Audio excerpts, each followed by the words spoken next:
concernant le salut du Seigneur Jésus-Christ.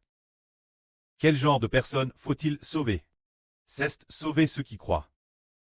Se dire ceux qui croient. Qui seront sauvés? Ceux qui croient, cela signifie ceux qui veulent appartenir au nom du Seigneur seront sauvés. C'est cela le salut. C'est de sauver ceux qui croient. Mais si quelqu'un dit « Je ne veux pas du Christ, je ne veux pas du Christ », alors il ne sera certainement pas sauve. Il ne sera certainement pas sauve. Le Seigneur Jésus du salut veut sauver ceux qui croient, sauver ceux qui disent « Je veux le Seigneur, je veux le Seigneur Jésus, il est mon Seigneur, j'aime le Seigneur, plus que ma propre vie. » Et qui confessent le Seigneur de leur bouche et aiment profondément le Seigneur. Une telle personne sera sauve. Le Seigneur dit « Il veut accepter mon salut. Je vais aller le sauver, pour qu'il ne prise pas. » Mais si quelqu'un dit « Je ne veux pas du Seigneur de, je ne veux pas du Seigneur de », alors il ne sera pas sauve. Par conséquent, quel genre de personne l'Évangile doit-il sauver? C'est de sauver ceux qui croient. Lisons. Un passage de L. Peter aux Romains, du premier chapitre. Un certain passage, l'Évangile est pour le salut de quiconque croit. Paul dit, « Car je n'ai point honte de l'Évangile, car c'est la puissance de Dieu. Pour le salut de quiconque croit. » Du juif premièrement, puis du grec, car la justice de Dieu est dans cet évangile hervel, et elle est donne ceux qui croient constamment. Selon qu'il écrit dans l'Écriture, le juste vivra par la foi, et obtiendra la vie éternelle. Qu'est-ce que l'Évangile en réalité? L'Évangile est pour sauver ceux qui croient. Alors si quelqu'un a honte de l'Évangile, se dire a honte du Seigneur Christ. Enfin, si quelqu'un aime profondément le Seigneur, alors le Seigneur le sauvera certainement. C'est alors que nous comprenons qu'en réalité l'Évangile est le salut de ceux qui croient au Seigneur. Ceux qui aiment vraiment le Seigneur seront sauvés. Mais si cette personne n'accepte pas le Seigneur, sera-t-elle sauve? Non, elle ne sera pas sauve. Aucun homme, spare du Seigneur, ne peut être sauve. Ceux qui accueillent le Seigneur et qui l'aiment seront sauvés. C'est ainsi que nous comprenons qu'en réalité l'Évangile est pour sauver ceux qui croient. Quand nous parlons de croire, en qui croyons-nous? En réalité, c'est croire au Seigneur Jésus. Et après cela, ce qui est aussi merveilleux, c'est que le Seigneur enseigne aussi aux gens. Croire au frère Ashbert. Croire au frère Ashbert signifie vouloir appartenir au nom du frère Béar. Vouloir accepter le frère Ashbert. Se dire vaincre par la foi. La foi. Alors en qui croyons-nous? Par exemple, le Seigneur a dit là sur Ruth, a dit ceci. L'avenir, il y aura une grande foule de personnes qui seront rejetées, abandonnent. Alors ceux qui sont rejetés sont ceux qui prient. Et le Seigneur a dit de nouveau là sur Ruth, mais toi, tu n'as pas te rejeter, car je t'aille. Donne Israël. Donne Ishbert d'Israël. Mais dans cette époque trouble, seul en suivant Ashbert, on ne priera pas. C'est dire, hein? Alors, dans ce cas, maintenant notre sœur Ruth a-t-elle cru? Elle croit complètement. Croit normand. C'est dire. Alors le frère Ashbert va-t-il sauver? Absolument. Il va nous sauver fermement. Les sûrs qui croient, suivre de PRS, aimer le frère Ashbert. C'est aimer le Seigneur, c'est aimer les enfants du pré-cleste. Le pré et le Seigneur ont déjà fait alliance. La vie du pré et du Seigneur est en frère Ashbert. La GRCS d'être berger est aussi en lui. Alors Ashbert va-t-il sauver ceux qui croient? Très volontiers. Se dire. L'Évangile est pour sauver ceux qui croient. Regardons nouveau, au début.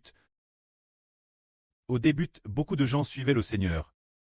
Ceux qui suivaient le Seigneur étaient nombreux.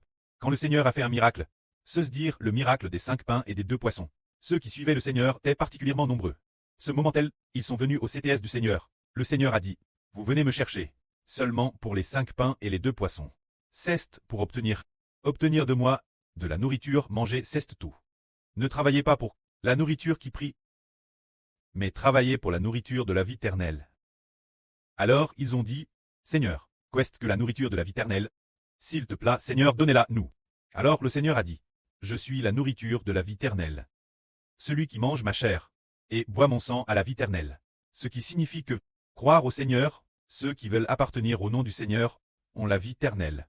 Mais beaucoup de gens ont dit, ces paroles nous ne pouvons pas l'écouter, ne pouvons pas l'écouter. Il a dit, nous devons manger sa chair et boire son sang. Croire en lui, comment pourrions-nous croire en lui? Ils n'ont donc pas voulu croire au Seigneur, n'ont pas voulu appartenir au nom du Seigneur, et sont partis les uns après les autres. Alors l'Évangile va-t-il sauver ceux qui ne croient pas? Non. Le Seigneur ne sauvera donc pas ceux qui ne croient pas. Le Seigneur sauvera ceux qui croient. Ainsi nous comprenons qu'En Ralit le Rédempteur veut sauver ceux qui croient en lui, ceux qui veulent appartenir son nom, ceux qui veulent devenir les enfants de son nom, et ceux qui l'aiment profondément. Alors le Seigneur sauvera de telles personnes. Ainsi, le juste aura la vie éternelle par la foi. Se dire. Une personne juste aura certainement la vie éternelle par la foi. Au début de cette année, l'Esprit du pré a dit, survictorieuse, en parlant de survictorieuse, elle est plus que vainqueur par la foi. Survictorieuse, est victorieuse par la foi. Alors par la foi, survictorieuse est croire en quoi? Croire en quoi? En sa propre confiance. Non. Elle croit au Seigneur au précleste. Et croit aussi en frère Ashbert. Elle a cru. Elle a vaincu. Elle est plus que vainqueur. Elle croit, elle comprend. En effet, le précleste et le Seigneur ont un fils frère Abert. Elle a cru. Et elle est aussi passe sous le nom de frère Ashbert. C'est pourquoi le prêtre dit, sur victorieuse par la foi. Et victorieuse par la foi. Par la foi, se dire comprendre que notre berger est frère Hébert, qui est fidèle jusqu'à la mort, et ne l'abandonnera pas, ne pas l'abandonner madame dans la mort. Il est notre berger, on peut dire qu'il est notre berger, et aussi notre Seigneur, et aussi notre prêtre, et aussi notre épouse, et aussi notre papa. C'est une telle foi. Ainsi, elle est plus que vainqueur. Ainsi, eh bien, si l'on croit, comment vaincre le da? Par exemple, pour quelle raison sommes-nous vainqueurs? Grèce. Parce que le Rédempteur lui donne la victoire. Elle est victorieuse, car la Bible dit, je ferai Grèce qui? Je veux faire Grèce, et j'aurai compassion de qui? Je veux avoir compassion. Prenons un exemple. Sur victorieuse a cru. Alors Ashbert a dit, oh, elle a cru. Je l'aime aussi profondément, elle devient donc de la maison d'Israël. Une sur honorable, pour venir avec les surreines, bâtir ensemble le royaume des cieux. Ainsi, elle a vaincu, c'est dire, vaincre par la foi, c'est parce que la sûre a cru. Alors le Seigneur qui rate la sûre l'aime et lui accorde la victoire. Par le madame principe. Par exemple, nous nous souvenons qu'au début, sur Jaouan a vaincu sur Zaouan, a TRS vite vaincu. Ah ah ah, c'est en 2024 qu'elle a vaincu. Ce moment elle coûtait tous les jours, et avait pleinement accepté. Puis, TRS vite elle a, dans un RVE elle, a vu un grand serpent, très coup en morceaux. Et depuis son ventre, très vomi. C'est frère Ashbert qui la coupe pour elle. C'est parce qu'elle a cru, qu'elle a aime frère Ashbert. Alors l'esprit qui est en frère Hébert, qui est l'esprit du précleste et du Seigneur ayant fait alliance avec frère Ashbert, à Pérou depuis l'intérieur de frère Ashbert, et a dit, 7. Sur Zaowan à DJ. DJ accepte frère Ashbert. Elle est DJ dispose devenir une enfant sous le nom de frère Ashbert. Ainsi, je vais la sauver. Je vais la sauver. Alors, ce n'est pas parce qu'elle a cru en elle-même qu'elle a vaincu, mais parce qu'elle a cru en la puissance qui réside dans le Rédempteur, qui la aide, tuée en la sur Jaouan. Ce serpent venimeux, qu'elle a triomphant par la foi. Se dire en croyant en celui qui est plus fort que nous. L'Esprit au-dedans, le Saint-Esprit qui a créé toutes choses, qui aide et sauve ceux qui croient. Par exemple, si quelqu'un croit, par la foi on peut glacer des montagnes. Glacer des montagnes, par la foi on peut faire guérir les maladies, par la foi on peut purifier de la LPR. Par exemple, le Seigneur dit, quelqu'un a dit au Seigneur, Seigneur, si tu le veux, tu peux me purifier. Alors le Seigneur a dit, je le veux, sois purifié. Alors cet homme, croyait-il au Seigneur, il a cru, dirant ardemment que le Seigneur le guérisse. Alors finalement, parce qu'il a cru, parce qu'il a cru au Seigneur, c'est-il guéri lui-même, ou est-ce le Seigneur qui l'a guéri, parce qu'il a cru au Seigneur, le Seigneur l'a guéri. C'est le madame principe pour nous.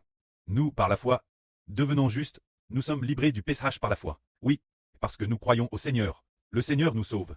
La puissance du Seigneur nous sauve alors, nous délivrant du péché. Alors, la foi, nous comprenons que croire en le Seigneur Jésus qui a le pouvoir de nous sauver, c'est cela l'Évangile, qui est de sauver ceux qui croient. Alors, si nous croyons au Seigneur, naturellement, nous tournons les yeux vers le Seigneur, et nous mettons toute notre espérance en lui. Et nous offrons aussi tout notre amour au Seigneur. Alors le Seigneur se réjouit de nous. C'est cela. Triompher par la foi, traire justifie par la foi. Mais si ceux qui ne croient pas, quelle sera leur fin? Lisons cela. Si ceux qui ne croient pas, doivent subir la colère de Dieu. Comme il est dit ici. En effet, la colère de Dieu se révèle du ciel contre toute impie et toute injustice des hommes. Se dire contre ceux qui par leur injustice retiennent la vie captive. En effet, ce qu'on peut connaître de Dieu est manifeste pour eux, car Dieu le leur a fait connaître. En effet, Dieu le leur a manifeste depuis la création du monde, ce que l'île humain ne peut voir de lui. Sa nature invisible, on prend, se dire sa puissance éternelle et sa divinité, se laisse voir distinctement. Quand on le considère dans ses ouvrages, on peut ainsi le percevoir. De sorte qu'ils sont inexcusables, pour dire « je n'ai pas vu ». Ainsi les hommes savent Dieu existe. Alors nous comprenons la puissance et la divinité de Dieu. Travers la création de toutes choses par le précleste. Par exemple, nous voyons le soleil se lever l'heure chaque jour, se dérouler sur 24 heures, l'alternance du jour et de la nuit. Le changement des 4 saisons. Et de plus, qui nous donne aussi la vie, fait pousser les plantes, nous donne de la nourriture mangée, ainsi que l'air que nous respirons chaque jour, la lumière du soleil et la rose que nous ressentons. Nous comprenons tous qu'un Dieu puissant existe. Ainsi nous comprenons qu'il y a un Dieu infiniment grand qui existe, un Créateur, la puissance éternelle qui existe. Alors, puisque le Créateur existe, tous les hommes ont offensé le grand Créateur. Se dire le grand Dieu, et Dieu a dit qu'il fallait que l'homme accepte le salut du Sauveur, que l'homme soit placé sous le nom du Sauveur, pour que le Sauveur porte leur péchés. Sinon, le Créateur va se mettre en colère, si l'on n'accepte pas le salut du Seigneur. La colère de Dieu se révélera certainement du ciel. Le précleste demandera des comptes pour les péchés des hommes, car tout le monde a offendu Dieu. Mais nous disons, Jésus, je ne crois pas en lui, je ne crois qu'en Dieu, je ne crois pas en Jésus. Nous n'avons pas besoin d'un sauveur. Nous n'avons besoin que de Dieu.